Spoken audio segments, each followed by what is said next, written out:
Hi, magandang araw po. Nandito po ngayon sa rooftop garden ni Major Pilipines. Ito po sa Sampaloc, Maynila. No? Ito po, makikita po ninyo yung ating hawak na to. Bell pepper, ano? Nag-start na po yung flowering at fruiting, ano? Yung mga tanim ni Major, ano? Sa mga pasulang po siya. Si Major po ay chief ng Manila Police District Public Information Office, no? Busy po siya. Despite ng kanyang pagiging busy sa trabaho, nagagawa rin po niyang magtanim din po natin kanyang mga tanim na nasa paso lamang. So, yan po yung mga tanim ni Major sa paso, no? Ng mga bell pepper. Yan. Ganda po, no?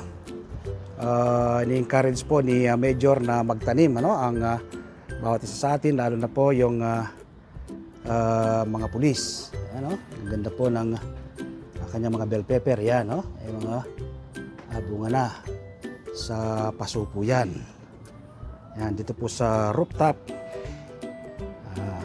Dito po yan sa Sampaloc, Manila. Yan, tanim ni Major Pilipines.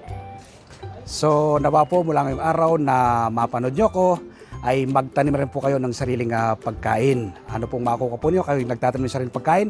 Una po, makakatipid ka.